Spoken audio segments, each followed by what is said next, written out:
Tengan todos muy buenas noches. Vamos a dar inicio al primer tema de lo que va a significar el segundo parcial de medicina tropical.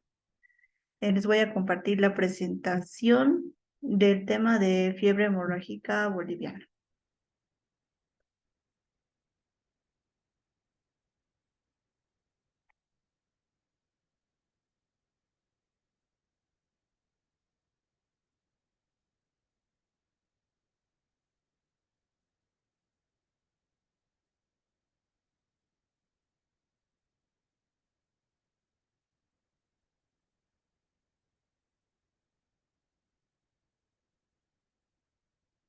Bueno, fiebre hemorrágica boliviana es uno de los temas principales en cuanto a la medicina tropical de nuestro país. Es importante destacar el tema, ya que actualmente existen aislados brotes de dicha enfermedad en prácticamente, ¿no? En todo el trópico del territorio boliviano y también, como ustedes saben, en el norte de La Paz.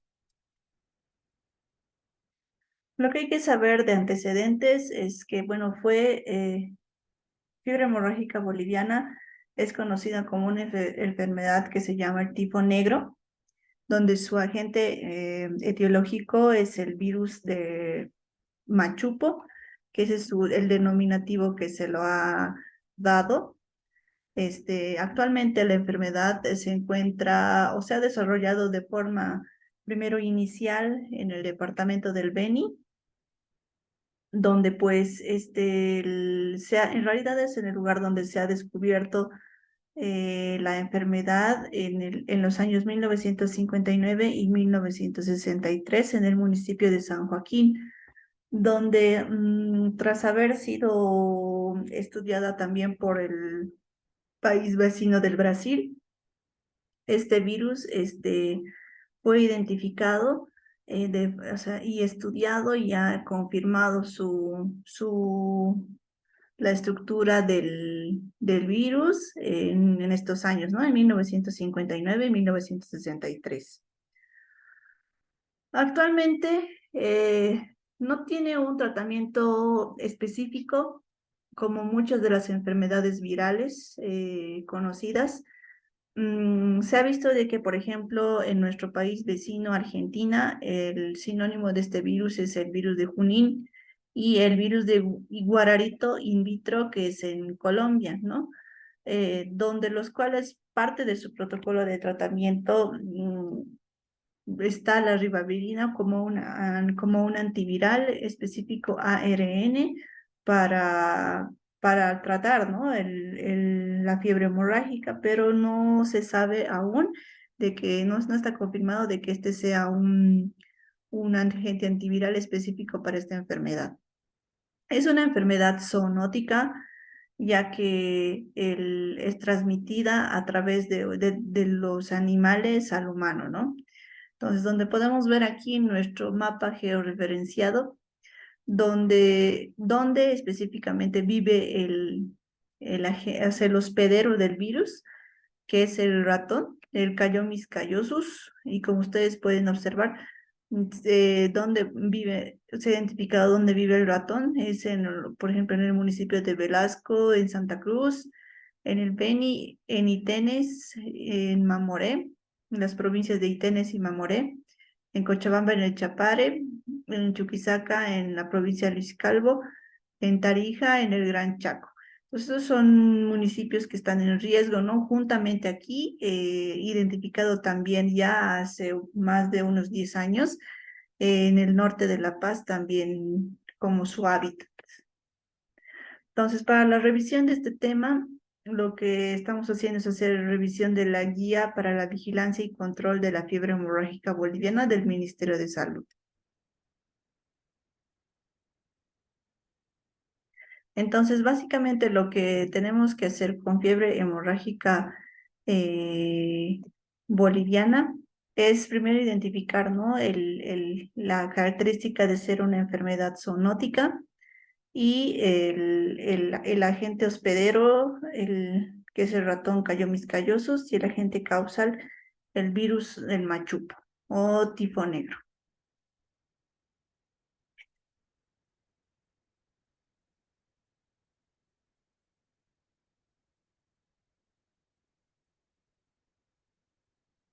¿Cuál es la situación epidemiológica de actual, ¿no? En nuestro país?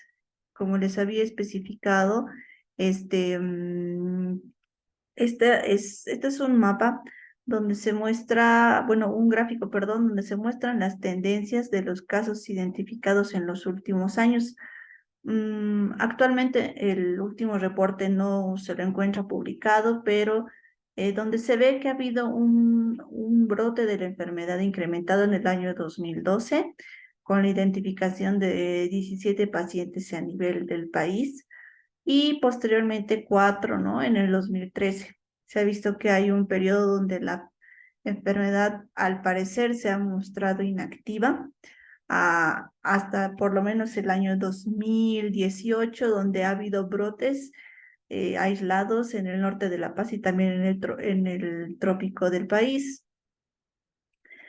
Lo que es importante y también históricamente es que en 1959 en un pueblo de Orobayá, provincia de Itenés, y en San Joaquín, en la provincia de Real Mamoré, en el departamento del Beni, se ha identificado por primera vez, ¿no? Este año es importante en cuanto al descubrimiento de la enfermedad. A partir de este año, en 1959 a 1962, se han mantenido brotes de 4.000 hasta 5.000 personas identificadas positivas con el virus, pero donde se ha mostrado un 30% de mortalidad en los mismos. Aquí en la tendencia en 1963, 1964, ha habido 778 internaciones en estos años aproximadamente, con un 19% de mortalidad. Entonces, donde se puede ver aquí claramente es que hay tendencias, ¿no? A disminución aparentemente de la infección, pero siempre hay brotes de la enfermedad identificados. Ahora, esto es importante ver hablando, ¿no? En medicina tropical, el agente reservorio y el ciclo de transmisión. Bueno, básicamente vamos a hablar que el vector y a la vez que actúa como reservorio, estos dos términos son importantes porque no es que aquí existe un reservorio donde, bueno, naturalmente conocemos de qué es donde se identifica el virus, pero son animales que no desarrollan las enfermedades como término de reservorio o vector, que son los transmisores de la enfermedad. En esta fiebre hemorrágica boliviana, el vector y reservorio es el mismo, que va a ser el ratón, el Cayomis callosus.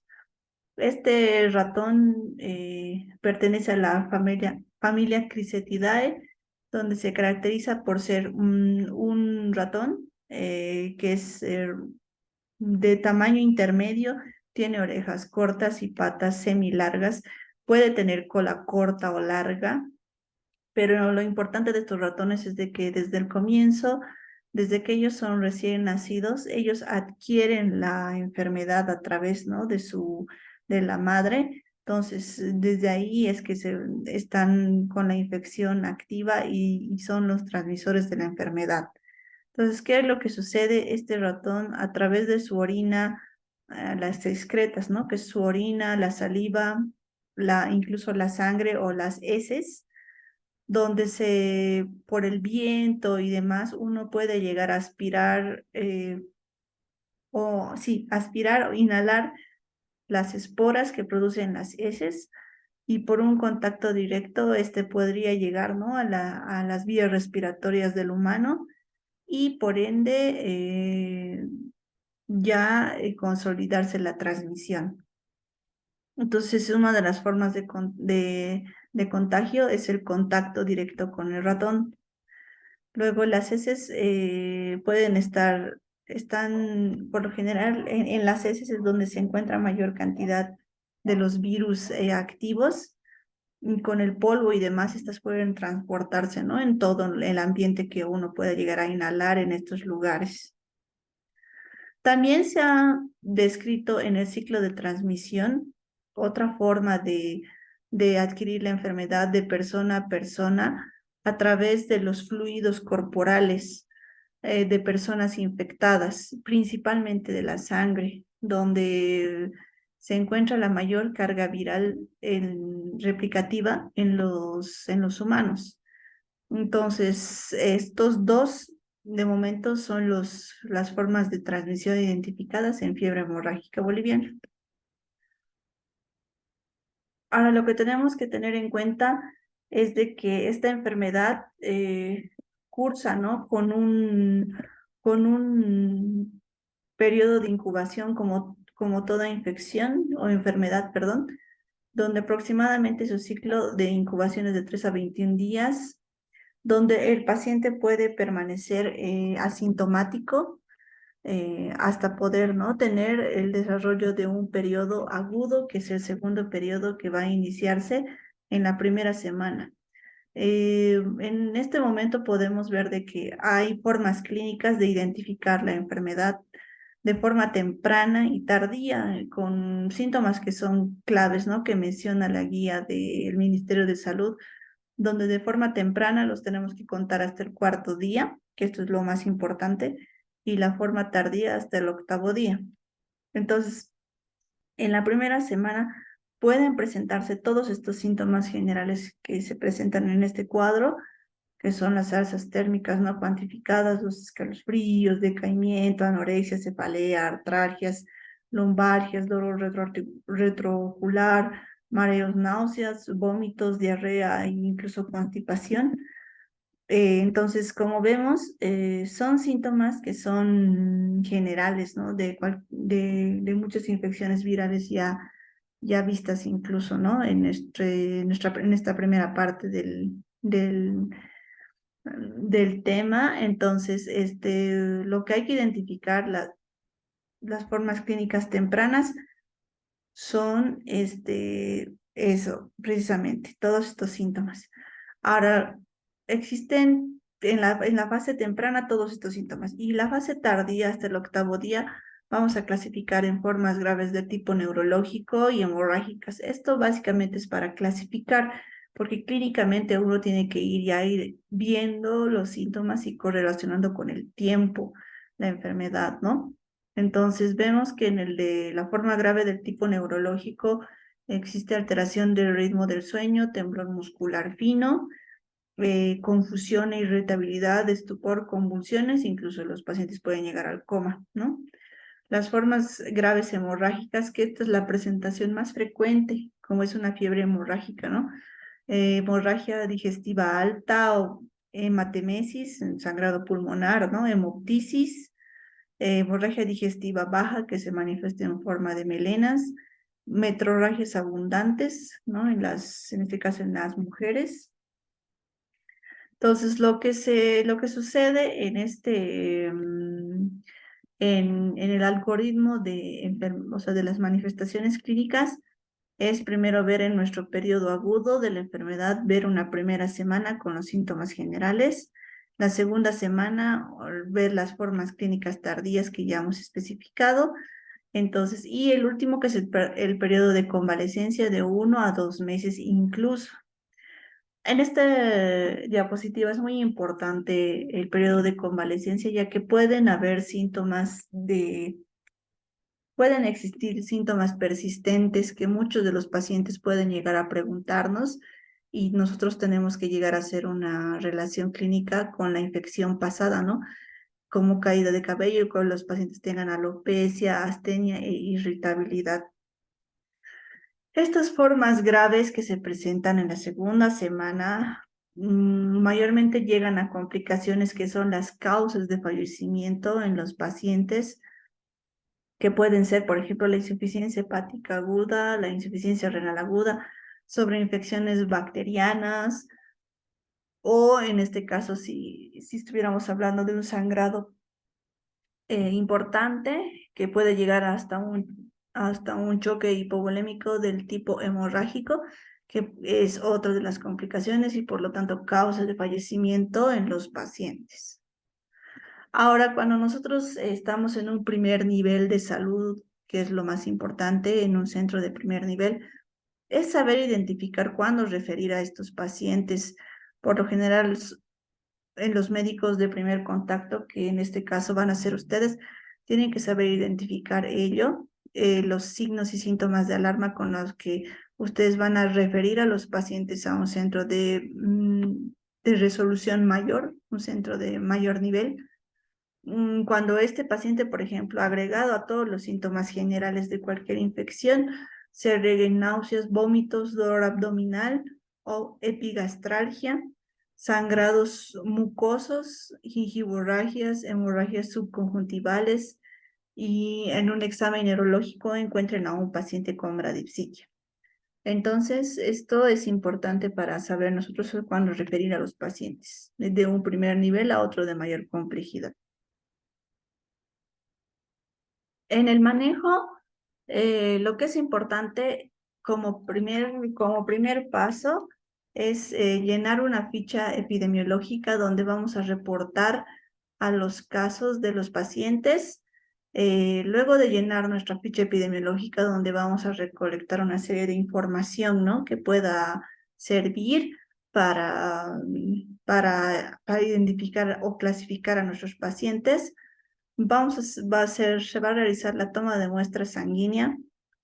Si estamos en un centro, por ejemplo, de segundo nivel, se va a poder hacer esto, ¿no? Donde se cuenta con un laboratorio especializado para poder hacer las pruebas, especialmente, ¿no?, las que son de rápido diagnóstico en estos municipios que son eh,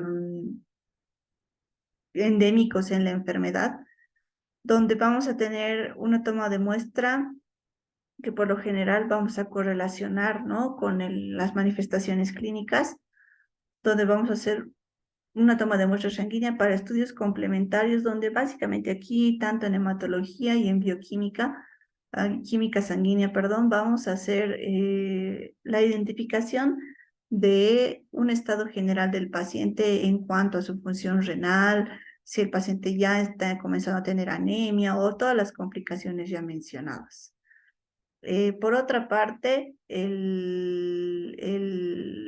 para los estudios complementarios también hacemos ya el diagnóstico virológico a través de pruebas del RT-PCR, donde ya vamos a poder identificar al paciente como positivo o negativo. Otras pruebas de diagnóstico que también vamos a hacer, ¿no?, es basados en el diagnóstico, es de una vez que obtenemos la muestra, ¿no? Esto es básicamente algo más técnico del laboratorio, separar, ¿no?, el suero de la muestra sanguínea para poder hacer el envío correspondiente de la muestra a un centro donde van a hacer el análisis junto con la ficha epidemiológica, ¿no? En el caso de La Paz, entonces se envía estas muestras obtenidas al INLAS. Entonces, es muy importante que aquí lo estoy volviendo a recalcar, cuáles son las causas principales de muerte en nuestros pacientes por fiebre hemorrágica boliviana. Es la insuficiencia hepática aguda, la insuficiencia renal aguda y sobreinfecciones bacterianas. Este dato es muy importante para saber las causas del fallecimiento. Ahora, en cuanto al tratamiento, es muy importante ver que una vez clasificado a nuestro paciente, iniciar, ¿no?, las medidas de soporte que nosotros llamamos, que básicamente se basan en la hidratación, en el uso de antipiréticos, y ver, ¿no?, los signos de alarma mientras nuestro paciente está monitorizado junto a nosotros. Eso, a la vez, también se ha utilizado mucho en nuestro país en varios protocolos de tratamiento, el plasma hiperinmune de pacientes infectados, ¿no?, que ya han pasado la enfermedad antes del 8º día, pero esto es bastante discutido, ¿no? No se ha demostrado que sea una cura efectiva, al igual que la ribavirina, que es el otro antiviral. que podría ser utilizado ya que ataca o destruye los virus tipo ARN. Entonces, podrían ser opciones terapéuticas más que todo en los pacientes que están teniendo una evolución desfavorable, tórpida, ¿no? Para poder agotar los recursos para que tus pacientes sobrevivan. El tratamiento debe ser instaurado una vez realizado el diagnóstico clínico y epidemiológico, a pesar de no tener la confirmación del laboratorio. Mucho de esto va a suceder de que el diagnóstico positivo lo vamos a tener incluso después de que el paciente ya haya pasado al periodo agudo de la enfermedad, donde se trata de que analizan esto, ¿no? Los resultados de 10 a 15 días para dar el reporte de un RT-PCR para fiebre hemorrágica boliviana. Entonces, el diagnóstico tiene que ser meramente clínico, con los tiempos de desarrollo de la enfermedad para saber en qué fase estamos y con eso evitar que nuestro paciente fallezca. En nuestro país vecino, en Argentina, como han estudiado mucho el virus del Junín, que es el eh, parecido a, o es el ocasionante de fiebre hemorrágica en este país, han desarrollado una vacuna que se llama el Candid. El Candid debe vacunarse a personas de 15 a 65 años que estén en las áreas endémicas, ¿no? No es tanto así para los pacientes, o perdón, para personas viajeras, sino son para los pobladores de estos municipios. Entonces, ellos tienen desarrollado este tipo de vacuna, ¿no? Que lo han logrado hacer con el desarrollo del tiempo en base a las características del serotipo del virus que ellos tienen al menos. Entonces, pues sería esto un dato muy importante para saber en un futuro nosotros también poder desarrollar la misma. El diagnóstico diferencial es una de otras cosas que debemos hacer como médicos de primer nivel y de todos los niveles en realidad para saber distinguir. Yo lo menciono siempre en base al periodo de la enfermedad y con qué síntoma cardinal, ¿no? Ver el desarrollo el diagnóstico diferencial con dengue, fiebre amarilla, con hepatitis, con otro tipo de enfermedades de tipo bacteriana, leptospirosis, fiebre tifoidea, otras fiebres hemorrágicas como la que vamos a ver, con antivirus, malaria por Plasmodium falciparum. Entonces, como pueden observar, existen muchos diagnósticos diferenciales con otras infecciones virales. Bueno, básicamente en este es un algoritmo que han desarrollado en el Ministerio de Salud, donde se parte desde centros de primer nivel, donde están evaluando el caso sospechoso, lo evalúan 2 días y si el paciente estuviera con ellos estable, ¿no? Estable, previa a es una enfermedad de notificación inmediata, emergente, entonces sí hay que ver eso. Y donde podemos hacer la investigación de brotes, hay que hacer una búsqueda activa de todos los contactos que ha tenido el paciente, tanto extradomiciliarios como domiciliarios, porque son, como hemos visto, existe el contacto de persona a persona a través de fluidos que podría haber infectado el paciente uno, ¿no? A otros, y la prevención y control del foco. Esto es muy importante y por eso está en un pilar rojo las medidas de bioseguridad, tanto a nivel hospitalario, para nosotros poder revisar este tipo de pacientes. En realidad, este virus tiene un nivel de bioseguridad 4, donde hay que entrar con equipos de protección personal, con aislamiento específico. No es solamente, ¿no? Como a veces uno se arriesga a revisar a los pacientes solo con barbijo y un simple o con, no, hay que optar por la mayor medida de protección para poder evaluar al paciente y más que todo si vamos a hacer estudios invasivos en los pacientes, ya que vamos a manejar fluidos, ¿no? Y con alta carga viral. Esto más que todo en los centros de segundo o tercer nivel. Y donde hacen las tomas de muestra, ¿no? Con todo nuestro equipo de bioseguridad y también exámenes para otras enfermedades. Evaluar el síntoma síntomas en el caso fuera un caso probable y hay que iniciar el tratamiento de soporte específicamente, ¿no? Para que podamos prevenir las complicaciones por las que los pacientes pueden llegar a fallecer, mantener un aislamiento estricto del paciente, un tratamiento de soporte, la transfusión con plasma hiperinmune y hacer las otras medidas de acuerdo a las complicaciones que tenga el paciente. En epidemiología es importante manejar estos tres términos, que es un caso sospechoso, un caso probable y un caso confirmado, por lo que, bueno, vemos, ¿no?, que en el paciente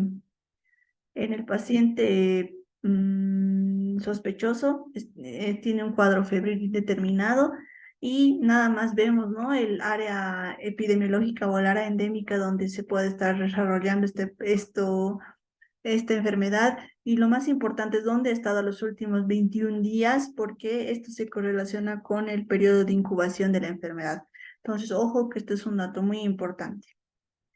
El caso probable ya se maneja el término cuando ya tiene todos los síntomas generales de infección viral, y además empezamos a nosotros ver en el laboratorio las complicaciones de los pacientes que pueden tener plaquetopenia de menos de 100.000 plaquetas por milímetro cúbico, leucopenia en menos de 3.500 milímetros de mercurio, sin causa presumible de infección bacteriana. Esto ya se considera un caso probable porque incluso tenemos el antecedente epidemiológico. Y el caso confirmado, donde netamente ya sumado a todo esto está la prueba positiva virológica del RT-PCR, o en este caso los anticuerpos, ¿no?, tomados por ELISA, IgM, donde tiene que estar aumentada en 4 veces el título de la IgG mediante la técnica serológica. Actualmente, como técnicas de confirmación, pero nada más contamos con la RT-PCR, que lo hacen en el enlace.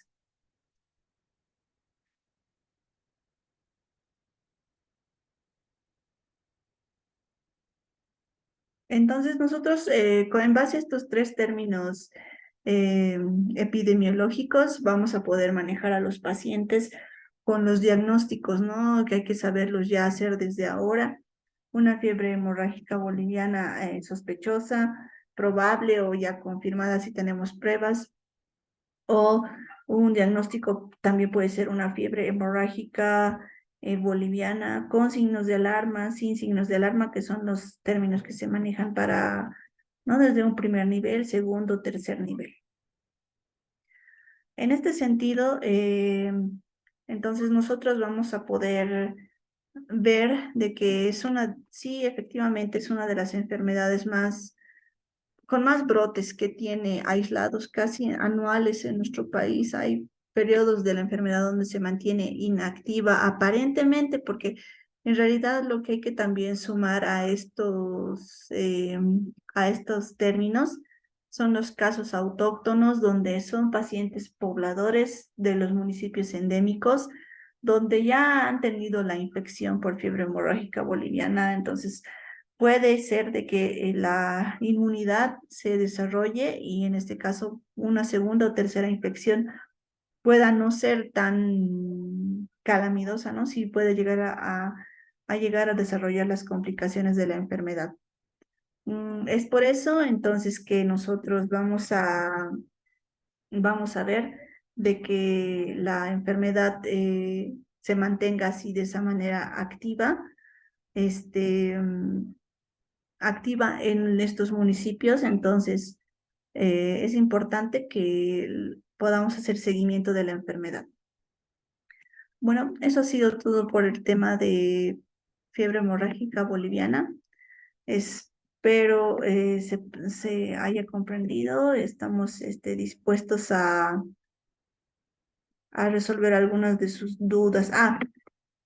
Perdón, las últimas dos diapositivas que se han colgado en mi computadora son las medidas de prevención que hay que actuar, ¿no? ¿Qué debemos hacer? Básicamente, como componente social, es, ¿no?, hacer conocer a las personas de la enfermedad, hacerles conocer de la importancia y de su prevención, hacer un manejo adecuado e integrado de los roedores. La eliminación de los roedores es muy importante, ya que este sistema ecológico actualmente alterado, ¿no?, por los por las formas de que el ratón ha llegado a las áreas periurbanas a urbanas, es tanto por los incendios y los chaqueos que se produce en las selvas, ¿no? Entonces, ellos en busca de comida o de supervivencia migran, ¿no? A otros lugares donde se pueda continuar su ciclo de reproducción. Entonces, como cualquier ser vivo, eso es lo que va a conseguir el mismo, ¿no? Otra forma de prevención también que de bioseguridad, más que todo para el personal de salud, es actuar y tener, como ven ustedes, los equipos de producción de protección personal adecuados, que casi son como los de nivel 3 diría yo, ¿no? Para prevenir la infección directa con nuestros pacientes. Todo paciente de características infecciosas deberíamos tener todo este equipo de bioseguridad, gorro, un barbijo, como ustedes ven aquí es un N95, guantes, googles, también tener las pijamas que sean de uso hospitalario, ¿no? Para poder luego desechar los mandiles y la protección. Entonces, en todo, como vemos aquí, son pacientes en los que siempre va a haber manejo de fluidos o lesiones que tengamos que ver, entonces es muy importante que estemos siempre protegidos para evitar la infección hacia nosotros. Bueno, muchas gracias.